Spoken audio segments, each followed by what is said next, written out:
size. I'm built for the UK, but I love it here. All built for Melbourne. Yeah, Melbourne. I've been to Melbourne once, and it's cold. When'd you go? End of last year, I done a gym meet. I went down to meet some friends, done a gym meet there, and then flew back. Okay. But yeah, no, it was good. I was there for literally 24 hours. Could you live there? No, Really? no, I love it here. Yeah. I think Gold Coast is like the Miami of Australia. When you're doing this type of stuff, you know, collabing and things like that, this is where it's at. Have you been to Miami? No, we're going August. Yeah, I was there last year. It actually is like Miami though. It's nuts. Yeah. Yeah, Miami's full on. Could you live overseas, do you think? Or you're Goldie? Well, I wanted to live in LA for 12 months. We went to LA on a holiday, and it's hella dirty in the streets. Oh, mate. And it's like, I feel like there's certain areas you need to be a local to know where to be, like where it's all at. But we stayed in Woodland Hills because that's where very nice. That's where zoo culture was. And I was like, all right, this is nice. And then we drove past certain streets and like, all right, we might avoid there.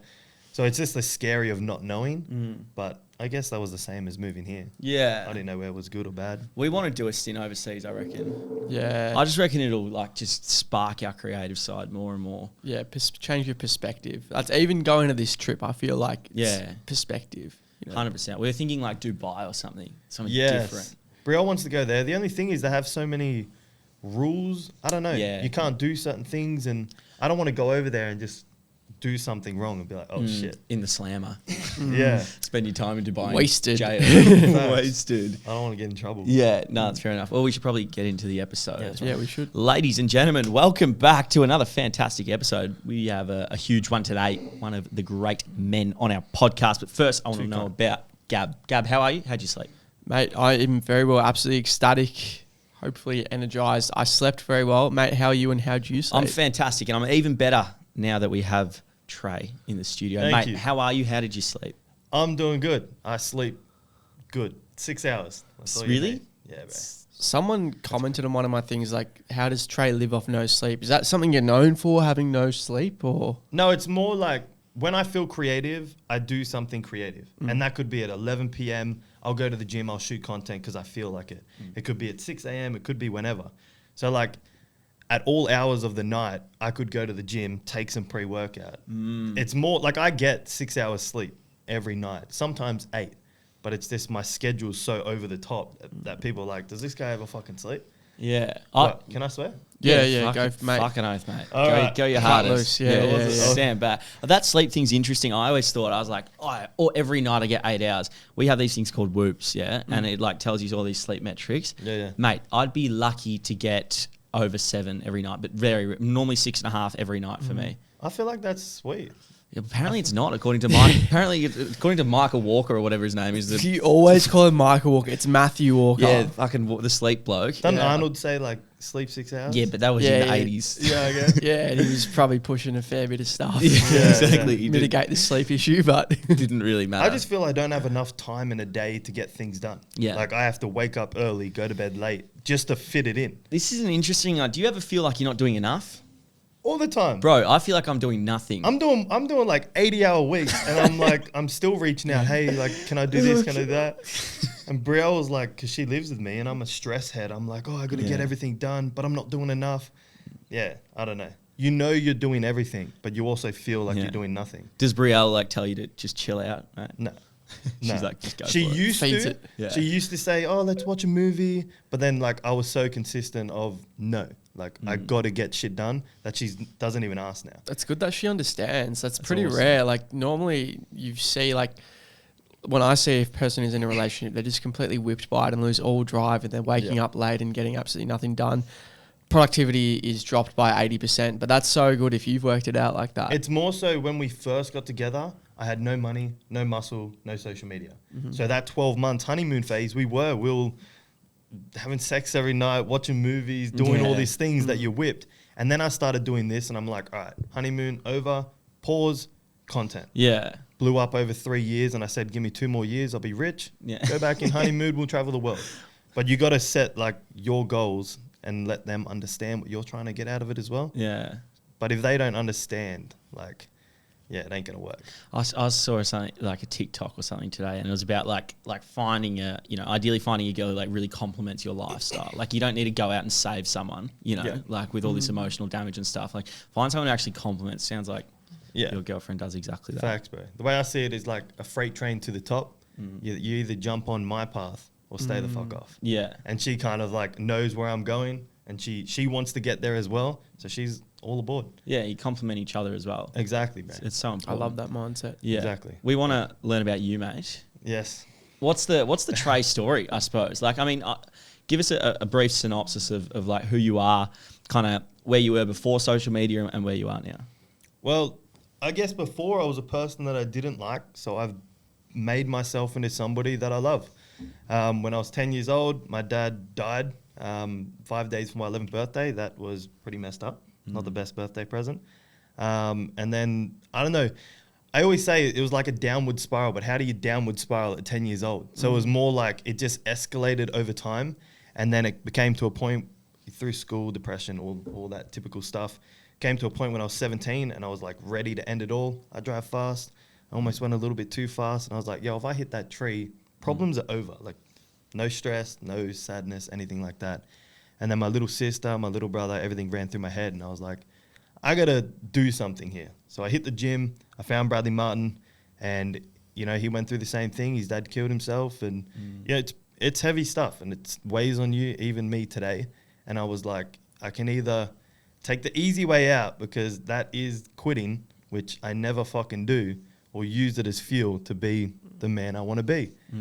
And I just made a choice. But like, I feel like what's going to get me to success, whatever I define as success, money, fame, changing people's lives, is the fact that I want to change my family. Like I want to retire my family. I want to give Brielle the world. It's not just for my own personal gain. It's not like I want to be rich and I want this and I want that. But yeah, bro, the way I'm trying to do my content is just be the father figure or older brother that I never had to my audience. Because my audience is either my age or a little bit younger, and they look up to me. And that's my goal. Yeah. With everything. Impact is such a good metric for success, I reckon. Yeah. Like the fame and the cars, like, and the money, like I want that as well. But like along the way, it's the messages and stuff you get. You got to change people's lives, bro. And I think the hardest thing was I never had anybody there to teach me shit. Like even small things like editing, that was all through YouTube. But shaving, talking to girls, fighting, like, I don't know, social cues. I didn't really have a dad, and that's like a dad to son relationship that I'm meant to have. And I'm like, I wouldn't go back in time and like stop that from happening, because I feel like if I didn't go through that fucked up shit, I wouldn't be who I am today. But I also wouldn't wish that upon somebody else. So I'm sharing my experience of the fucked up shit and saying, you don't have to go through it to be this person. Learn from my past to be a good man. And you're probably largely being that father figure for a lot of people as well. So that's providing that help. That's the goal, bro. Yeah. I see it more like older brother, because I'm 22 and a lot of my audience is even my age. So it's like, if I can just be that brother that you can come to for guidance, I'm happy with that, When you turned things around and started going to the gym, what were the things that you changed? Like what was it? So you started going to the gym, like was it diet, mental space? Yeah, more mental. I don't diet. Like I'm not a bodybuilder. I would never classify myself as a bodybuilder, because I feel like their goal is to look the best they possibly can. Me, it's the whole mindset thing. Going to the gym, big thing that changed is mindset. I took 9 months off everything. I didn't talk to any of my friends, barely talked to family. I didn't have a girlfriend. It was just me and me. I was doing a Sparky apprenticeship, 4 a.m. I'd wake up, ride half an hour to the gym, ride home, work all day, ride back to the gym, shoot content, come back for like 9 months solid. And what it proved is I don't need anybody. Like I can do this on my own. I don't need a team. I don't need Brielle. I don't need my family. Like it's just really good to have them there as well. And it helps, because you can't do everything alone. But I proved to myself that it's possible. So now it's given me a big confident boost that whatever I want, I'm gonna have. And not just materialistic shit, like being that older brother and things like that. I know I'm gonna be that for people, because that's what I set my mind to. Yeah, and those things along the way, like the family stuff, like they're the reason you work almost. Like you don't necessarily need them, but they're like the reason, don't you reckon? It's funny because like when you first start, like I live with my grandparents. My dad died, got kicked out of my mum's place, and I live with my grandparents. And she would always tell me to don't go to the gym so hard, stop going in the morning, stop. Like, she would almost hold me back from chasing my dreams without actually trying. But it's funny, the closest people to you are the ones telling you to stop. Yeah. Like, telling you to hold back. But then you want to do it to then retire them. It's just funny, bro, because I get kids messaging me all the time. Hey, I want to go to the gym. My dad doesn't let me, or my mum doesn't let me. And it's like, I don't know. Yeah, it's weird. When did you start with like the socials stuff? Oh, probably like 4 years. What am I, 22? When I was 17. About 5 years ago. Yeah. Oh, wow. You've been cracking it ages, hey? Yeah. I was a nobody until February last year. Shit just popped off. It was crazy. It took me like 3 years or something like that to reach 10K followers on TikTok, whatever it was. But then I didn't do TikTok for ages. It was more Instagram because I was like, TikTok's gay, bro. It's all dancing. Yeah. And then it started doing educational stuff. And then the gym started coming into it. I'm like, yo, this is the short form YouTube. And then I jumped on the wave. And I think I first found out about you when we were discussing that America trip last year because a couple of the Sydney boys and I were planning that trip out. And I think you were thinking about going or something, but I don't think dates exactly lined up. But that's when we first connected, and for sure, kind of followed your story ever since then. And like it's a damn inspiring story. Like even just hearing that then, and I always saw like your comment sections, and it seemed like you had this cult following, and it's something I have as well. I think it's quite rare in Australia. Like you have a lot of social media influencers. They might have a following on the screen, but they don't have that cult following. Whereas community. Yeah, exactly. The people tagging you, oh, where's Trey? Where's Trey? At Trey, at Anabolic Gabe, whatever it is. Yeah. I feel, and I was like, this is another bloke with that kind of cult following. But I don't feel like our fans, if your fans are here in a circle, mine are in a circle, I feel like they don't cross over that much. They're kind of too, maybe it's different geographical locations, interests. I think that's why I really wanted to get you on, just to have a chat and get through things from your perspective and your story. It's funny because we post very similar content. Gym, yet a lot of your followers don't follow me, and a lot of my followers don't follow you. But either way, we're both bringing value. I feel like I always tell people, they say, hey, I want to blow up on social media. It's like, what do you want to blow up? Like your following, just a number? A number means fuck all. Like, it's the community you have behind it. Like you said, like a cult following. If Anabolic Gabe says, I'm going to be here, people are going to meet him there because they want to see him as an individual. Yeah. But there's a lot of people that have 100,000 followers, like Brielle, for example. If she hosted a gym meet, no one would turn up because a couple of girls. Shout out to the missus. But no, but her audience are majority men. Yeah, right. Like, and because that helps her business. Whereas a lot of guys, I don't know, for example, like some people that are just funny comedians. You know the guy that done the, you know what I mean? Which one? Yeah. You know the dance? Backpack Kid or... No. Oh, Brad Easy. I don't know, one of them. But the guy in America who does this one, like... He goes like... He did the trade deal. Yeah, he's the same guy. Yeah, something like that. But what I'm saying is, if like him. if you have a social image of like you're just that funny guy, but nobody actually knows your name, they just know your face. Now the Backpack Kid, he's just known for doing the thing. You know what I mean? Flossing. Yeah. But you're not actually impacting somebody's life on a deeper level. You're just making it funny because whatever. I like to get on that deeper level with people. Yeah, you know, changing lives. And it's like I saw you did a merch, or you've done a few merch drops. And Yeah, you sell out like that, pretty similar to us. Nuts. If you don't have that cult following, your merch probably might not move. Yeah. Things like that are good indicators, I feel. Can I bring that up? Yeah, bring it up, yeah. With Brock? Oh, that one. Oh, that Brock thing. Oh, Bro, I wasn't even referring to that. No, I know you weren't, but that's the first thing. Because that's the first bring it up. time I don't care. I heard of your podcast. Is that because that shit blew up? Like, what happened? Real quick, because I know you've been over this many times. We haven't. Quick synopsis, and I don't want to like drag it too much. Like, I've what's the word? I've had my own closure and stuff like that. It was more, the worst thing was kind of losing a friend from that. If anything, it wasn't about the money or anything. It was It was more like having your trust kind of disrespected. But very quickly, like it was, you know, I consider myself someone who's pretty good with business. I've got the formal education in it. I wanted to help him out, like capitalize on his following, not in any sort of profiteering scheme, but just like make some money for himself. And help him out. Exactly right. So one of the things we did was we contacted our supplier, did a bunch of t-shirts for him, paid for that up front. He promoted it a little bit, but it didn't sell very well. And we had a bunch of residual stock, and he basically refused to promote it anymore. And we paid him out for it. Yeah. And then you just had dead stock with another. Dead stock, lost money on the project, and he wasn't communicating well. And it just so happened that he also like sent a massive sob story through, saying, Delete. yeah, should have. huge sob story saying basically, can you send me some money? Yeah. So I sent him some money. I don't want to there was some pretty embarrassing stuff in there, which I think has been brought up before, but I won't say it anymore. Yeah. Very big sob story. And Louis asked my family, should I give him money? And they're like, fuck no. Why would you give him money? Don't do that, mate. I saw your thing as well. It is my fault for giving him money.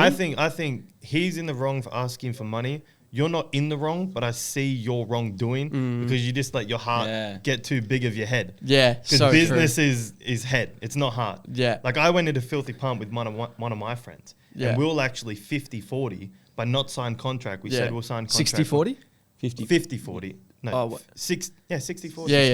Yeah. 60-40. There's a little remaining 10% out Yeah. there. Who's got that? Maybe I love Brock. it. I love it. Brock took it. But it was very more heart in the business of, you're my friend, I really want to help you out. And it's hang on, you actually got to use your fucking head here, because business is more than just helping everybody out. If you just give everybody equity of your business, it's it's not really business, is it? Hand it out. And same with handing out money because you feel bad for people. It's hard because everybody has a sob story. Yeah, exactly. And it ended up he never paid me back for it, and we kept asking weeks upon, and it was stressing me out because I lost a friend over it. Yeah. And then I was like, nah, fuck this. I put it on my Snapchat story and it went crazy, and then everyone wanted an explanation. I did it on the podcast, and look, a negative story does get a lot of views. We did a whole podcast for it. We didn't just mention it. It was a whole podcast. We went That's from the one I commented on. Yeah, point A to point Z, thorough, dot the I's, cross the T's. Yeah. Went over it. That was that. Got a lot of views as well, which is handy.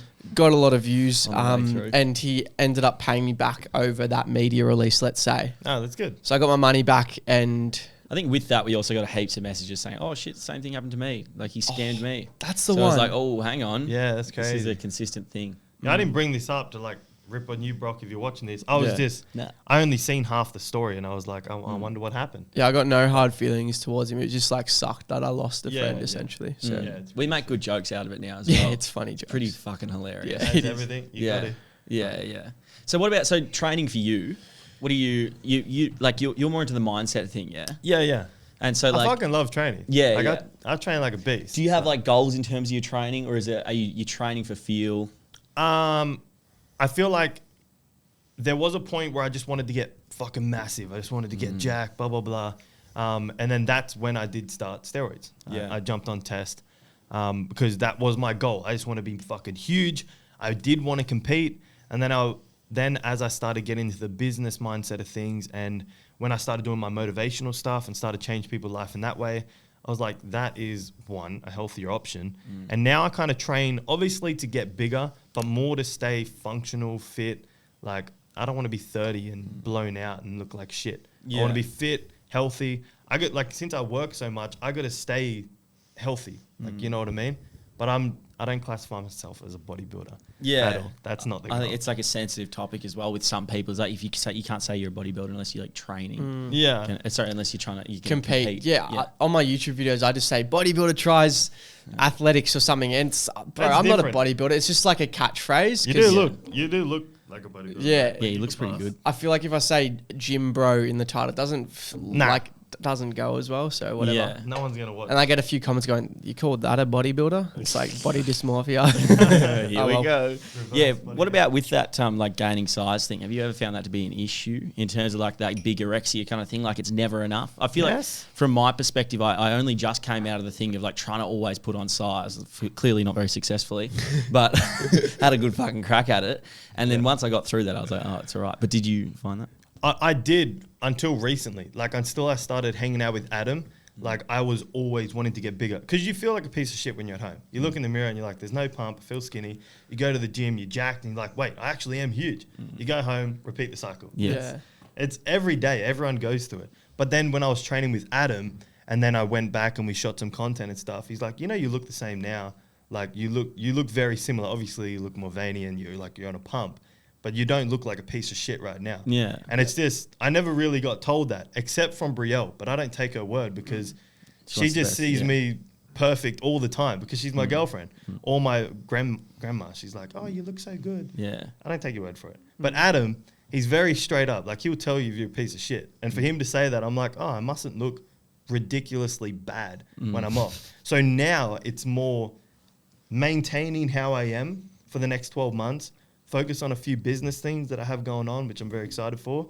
And then, maybe later when I'm like 30 or something and I don't really care about my health, I might blast, get jacked. Get on it. You know? Yeah. Wait till I have kids. Yeah. And then, But right now, I'm pretty content with where I am. Yeah. Do you think like the kind of the push in the industry and the culture of like the bodybuilding world, not that you are a bodybuilder, but do you think that kind of pushed you in that direction to take gear? I looked up to Bradley Martin. The dude's fucking huge. He's Natty. No, Natty vegan. Natty vegan. He's massive, bro. And when you meet him in person, you're like, what the fuck? And like when you look up to people like that, and when I went to the gym, one of my good mates, Seth, he jumped on gear and I watched him go from 78 kilos to 120. And I'll show you photos, bro. Dude's huge. And I was training with these big boys and you kind of fall in with the category that you hang out with. And that was my goal until I started blowing up on social media for more mindset.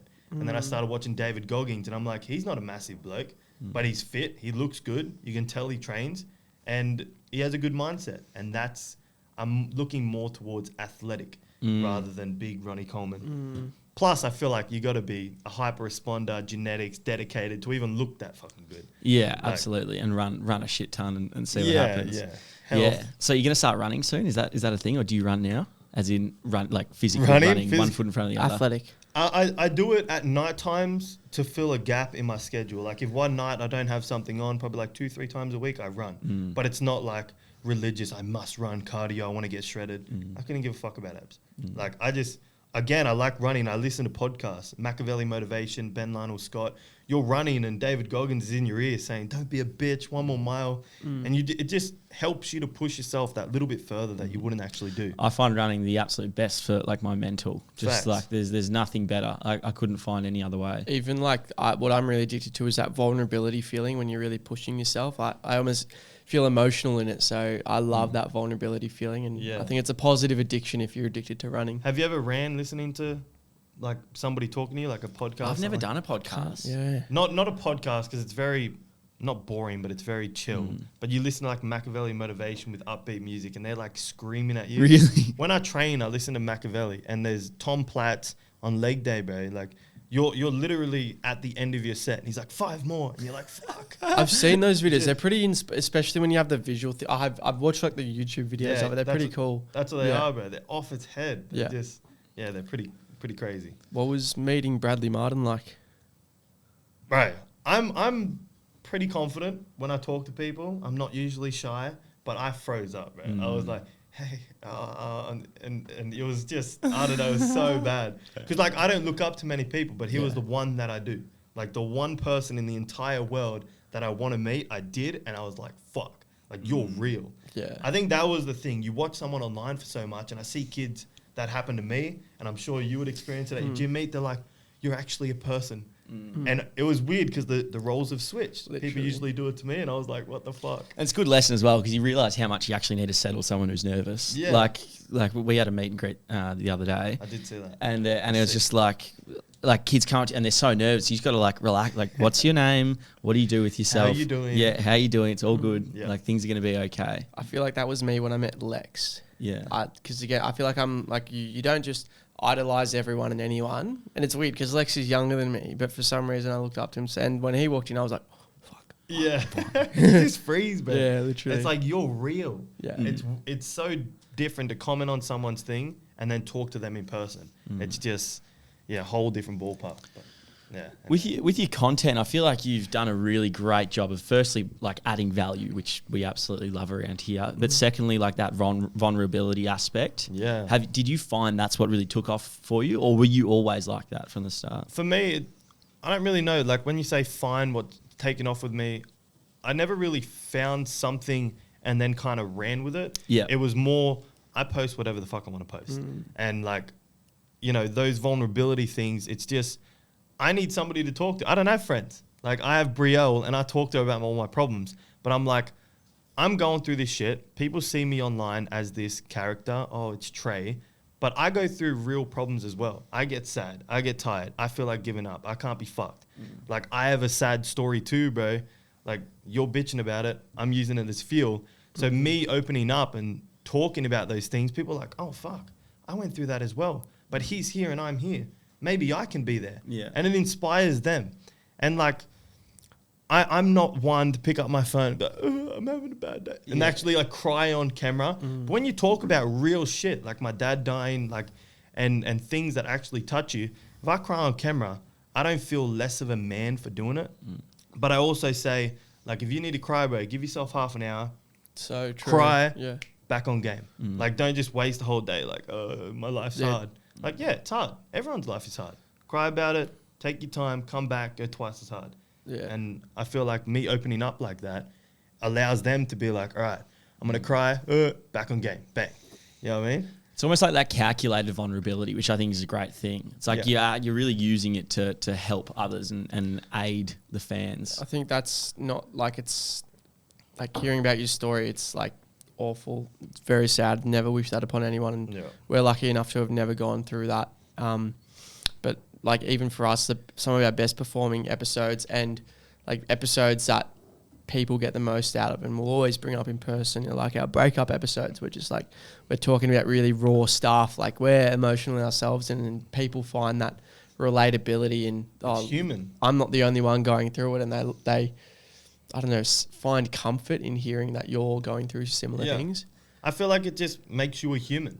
Like, you're not Anabolic Gabe, the guy with the big quads. Yeah. It's like, you're a fucking human. You go through hard shit. You're successful. Why can't I be? Yeah. I feel like that's the good stuff. And for me, I don't really, you know, like hang out with people, collab with people that don't align with my stuff. I came here because I know what you guys are about, and you actually give a shit about those that watch.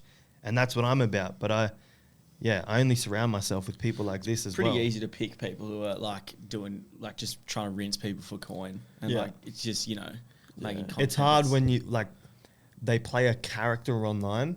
Like, not Bruce Wayne, like, you know, his voice and stuff. That is a character. It's comedy. That's what it's like actual acting. Yeah, like everyone knows, like, he's killing it with that. But when somebody acts, live, love, laugh, happiness, and then off camera, they're like, fucking hate that bitch. Like, give bro, us a dark.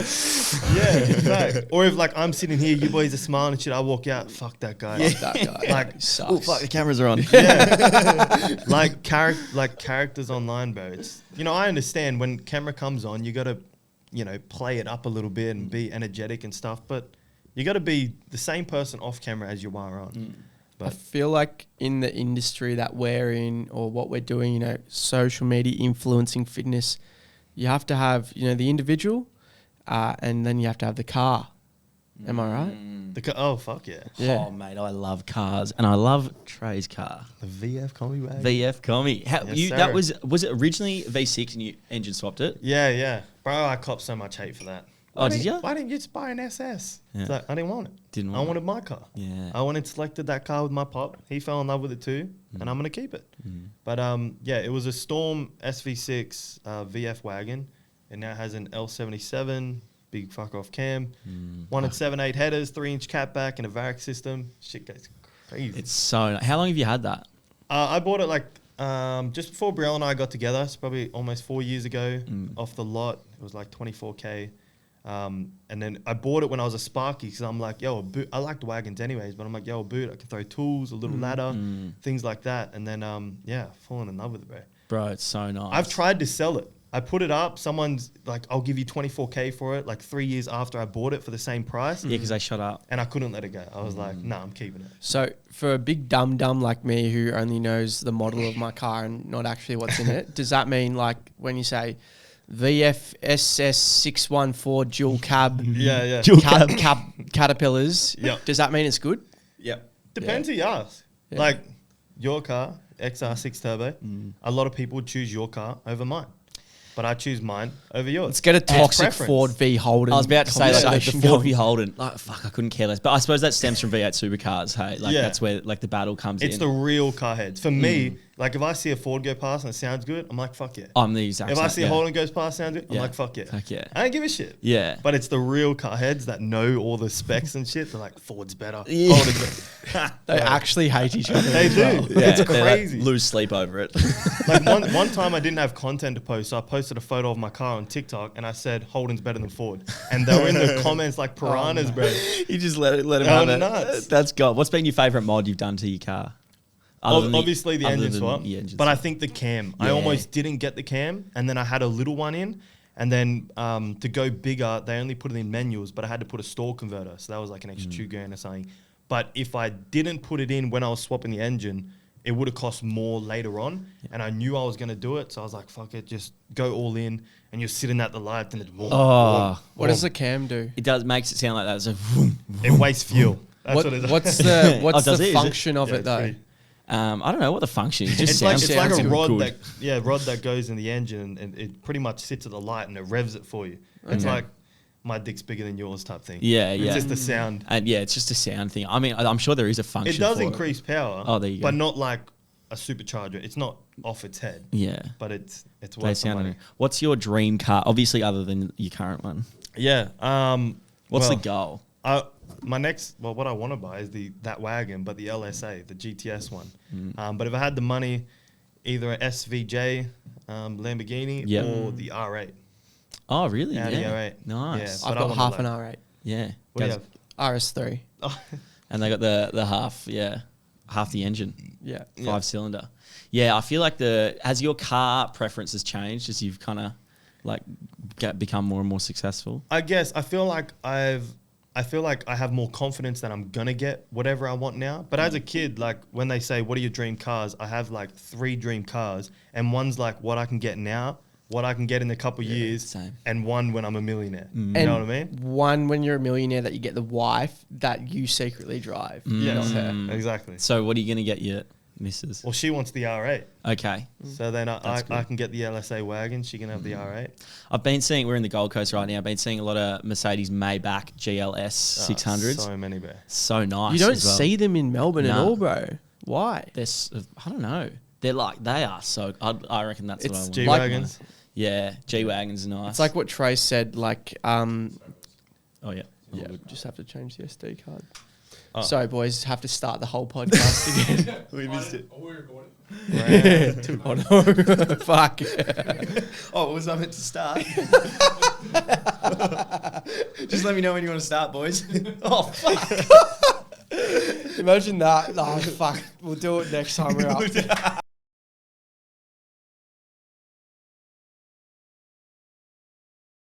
On a bus stop. Okay. Alright, sweet. I was saying, oh yeah, going back to what Trey was saying, Gold Coast is the Miami of Australia, and Facts, Miami had lots of cool cars there. Every second car was a Urus. Yeah. In Melbourne, if you see Urus, I'm snapping my head like The Exorcist, and I go, holy fuck. I've seen like 10 Uruses so far. Yeah, yeah. I don't know why. Do you feel like if you move to a space like this, you almost have a weight on your shoulder to up your game in your house, your lifestyle, your living expenses? Do you feel like you I got would to do the try and opposite. compete? No. So at home in Melbourne, we got, not gonna lie, pretty big house for our age. Yeah.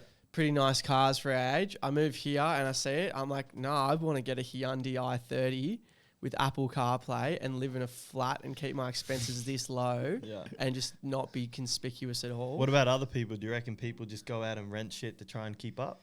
Oh yeah, for sure. Like when you get to that tacky lifestyle vibe. Yeah, I yeah. feel like there's a lot that kind of comes with like there is a bit of a, at least from outside states who's not in the Gold Coast, like there's a bit of a vibe with Gold Coast at times. Everyone like tries to be bougie. the tacky, you know, you got the lips, hips and tits kind of thing. Like Sydney it's renovation, did they call the it? Sydney Reno apparently. And like all of that. So I guess that does come with like the rental of the cars and Yeah, yeah. and so Do you on. think a lot of people are renting cars here? I know people do rent because they come up from Melbourne and they rent like a Lambo Yeah, for the true, weekend and true. stuff. But I just feel like when you move to a place like this, especially Miami, or you move to Miami, Yeah. there is an expectation where all these people around you are rich. I want to fit in. So they almost go out of their budget just to try and fit in, but it actually fucks themselves in the long run. Oh, totally. Like, there's a huge thing with living within your means. Isn't HS TikTok posting? I don't know if you guys follow his content. yeah, but I did see that video. was that a joke or was it real? He said he rented the Lambo and then he got 150K with it, and God, don't do it because I have no idea. yeah, You can't tell. And all the comments are all confused as well. I have no idea. But Yeah. I'm sure he makes some money. Confusing nonetheless. I do like the idea of like living like striving for more, you know, but that doesn't mean you can live outside your means. No. Like, well, you If you're spending more than you make, you're going backwards. Bro, you're stressing you. You're fucked. You're in the red, lads. pull it up in the Lambo and you get home, you're like, fuck, I got to fuel it. Oh God, that's what I've noticed with my car, and that's why I'm like, not that like cash flow is an issue, but it's like fuck, a lot of money goes into You that could have car. been saving more. Like I'm probably spending close to $200 a week on fuel. My insurance is like $6,000 a year Why 6? because they consider it a high performance vehicle, and I'm under 25, Yeah. and I could only get insurance through my dad. Oh, okay. And Australia doesn't want young people having nice cars. Then everything else, like servicing, like a lot of money goes in, and it's feel you. not even a Lambo, mate. Like it's Yeah. just a decent car. Like I don't know. So it's got me thinking. Could be simple life in a Hyundai. We've got a Hyundai hire car for while we're here in One at the front? Yeah, Yeah, out I the see front, that. mate. You would have seen her. She's I've quick. seen it, She's yeah. big like that. Sport She's a mode as beast. well. Yeah, small, but we only go on eco to save money. And it's just like so intuitive. It's just it's got Apple CarPlay. The Yeah. heater works. The aircon works. Accelerator. Stop, go, Break. Nice life. I don't know. If I had the money though, I'd be buying something. Really. But I know people that do online coaching and they've moved to Thailand. They may keep some money, but they move to Thailand for 12 months, save bank, come back, and then they're twice as rich as what they would have been before. It's like taking that step back and then We could do that. more forward. Dubai, tax-free haven. I could. That go would there. be nuts. We'll see you there, mate. No, it'd be too hot. Could be good. We got some great. True. Oh, mate, if you can live here, Yeah, I guess. Pretty close. we got some great Q&A questions. Yeah, Gab. let's run it. The mail bag. I've got one here from a young gentleman who says, "Let me just." Oh, give these it- sent in. I have one These here. are sent in. Yeah. Oh, you got one? Leah2508 says, no cap. Who's winning a drag race? I presume he means out of Trey and I, because I'd smoke your car. Who's winning out of the RS3 and your What's your power? Kilowatt. 300 It's four-wheel kilowatts? drive. Depends how far the race is. If yours is 300 kilowatts, I reckon you'd smoke me. Mine's 320, but my thing weighs like almost 2 tons. Yeah. I Like think yours would be hella quick. Yeah. RS3 would have it, but you'd have it in torque. So just would be like You'd a have boat. me Yeah. in, yeah. That'd be a good sound? race. Yeah. That would be a good sound, race. do it for my YouTube. thing's off its Yeah. head. My one, when you downshift, it sounds like Afghanistan. Yeah. It's fucked. Mm. It's actually, got I've that got fines tune. for it. I got one here from Nelson Harris. Have you ever thought about losing some muscle and having more of an aesthetic body? I guess he's probably watched your content if you've said that. Yeah, nah. No. No. Like I could get absolutely peeled, like, and have abs and everything like that, but I don't give a shit. Like if I were to do like a program, because I am going to be doing one-on-one coaching, when I do like an 8-week shred, I will jump on that and do it with them. But like for me, bro, I don't want to try and maintain being shredded. It's too much work. Yeah. I'm happy sitting at my body fat percentage. Yeah. Yeah, fuck abs, they're overrated. Abs are overrated. We I have agree. a question here. He's asked to keep it anonymous, even though it's just like not even a question worth keeping anonymous. Trey, what's your max squat, bench, deadlift, anon? Bro, it's Squat is 230, bench is 150 for 2, and deadlift is 240. some 152. damn solid numbers. That's huge. Yeah. I done that before I went to LA, hoping to bench 155 with Brad spotting me, and then I fucked my shoulder. Oh, no. From bench? Did you Hey. fuck it from bench? Yeah. Yeah. Woohoo. Dickhead. That's a common one though, I Yeah. reckon. And then I stopped benching since, but Yeah. here's what it is. I've got one here. Ooh. Does your girlfriend do OnlyFans, which I know the answer to? Yes. Is Subscribe. Yeah, subscribe. I actually wanted to ask you about this. Like, how did you like go about kind of firstly like becoming okay with that? Not that you have any ownership. It was my idea. Yeah, nice. I will. Businessman. Fucking smart. Why not? Yeah. You'll make money. Don't, like, she's not on there doing anything with like toys and doing things that'll fuck her future. Like, obviously we want kids and stuff like that. You don't want your kids going to school and being like, hey, is this your mom? Like, it's nothing that'll ruin her reputation. If you want to find out what it is, subscribe. Yeah, and pay. There you go. And pay. But like, she makes bank. She's young. She's retired. When we moved here, bro, we spent 6 months on rent up front, and we had $2,000 between us. And we were thinking of ways to make money. And it was in her head, oh, should I do this? Should I not? I was like, do it. If it goes shit, stop it. You know? But the thing, like, we'll applying for noodle stores, bro. A noodle stores. And then I got a job as disability sport work and things like that.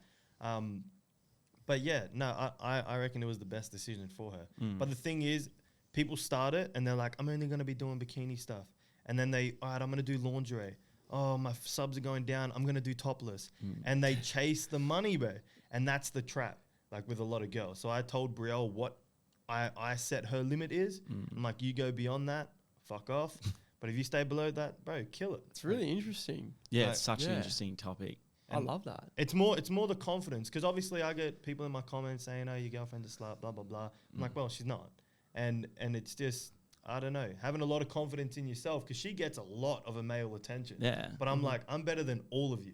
Without an ego being like, I'm better than you, in a sense that I'm the best that she'll ever get. So if she's going to leave me for somebody else, it's your loss. Yeah, yeah. But like I'm 90% proud of of her, my question set here was saying your girlfriend's so hot. yeah, she is, bro. So it's good. Without the muscles, she's my biggest flex. I love that. So I think the thing of like double income, no kids, like you could get so ahead. Facts. 2 incomes, no kids. Facts. Imagine what you can make. We got to find a wife, mate. Yep. Maybe No it's on rush. the Gold Coast. Maybe. Final question here. Oscar Burke, 08. Biggest downside of being an influencer? Good question.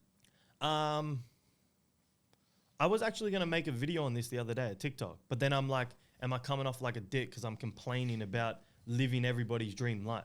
Like, oh, rent's expensive. Oh, fuel's expensive. Like, shut up, you have a nice car. So I don't think there's any downside, bad side, but I feel the pressure of, I have people looking up to me. Like, I have expectation to reach. I have 400,000 people that come to you for advice.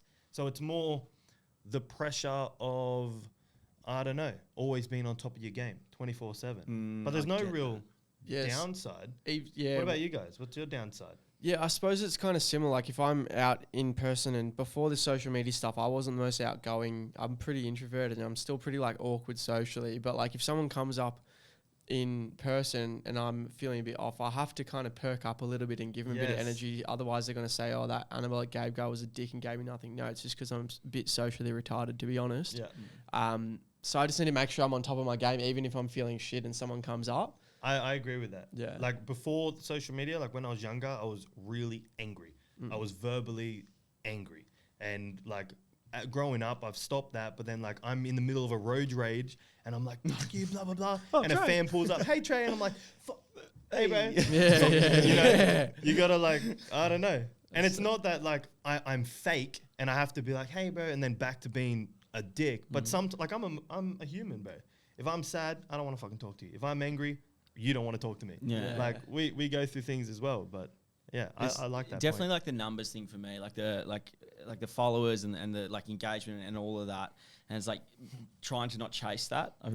Like you don't want to chase trying to get followers the whole time. But when you get wanna like be a million views, Yeah. it's such a good feeling. And then your next one get 10K and you're like, Ooh, that hurts. how am I going to get that million again? Yeah. Yeah. What am I going to do? Yeah. Literally. But it's not a bad life. It's not. Like, No, it's and you good. got to remember, like, fuck, we're able to There's just no pack up bad and- side to it. No, exactly. We're able to pack up and go to the Gold Coast whenever. Like we're looking to do heaps of travel this year. Like we got nothing holding us back, so it's exciting. Exactly right. Yeah, no, it's good. Fantastic, mate. Well, it's been a fantastic episode. Yes. Appreciate your time, mate. Really do. Thank you. People want to check you out. Obviously, they probably already know who you are, but where can they find you? At Treay everywhere. Everywhere. TREAYY. TREA. We'll have to hit a session soon, mate. Yes. For sure. Thanks so much for your It's time. not legs. Nah, bugger. We don't train legs. No, so we we're got legs. just that bloke. Yeah, He yeah. does it for all this. Cool. Thanks, everyone. See Bye. you. Bye. Fantastic, mate. That was awesome. Might just Whoa. get some stuff for thumbnails real quick. Oh, Yeah, yeah. yeah. Good call.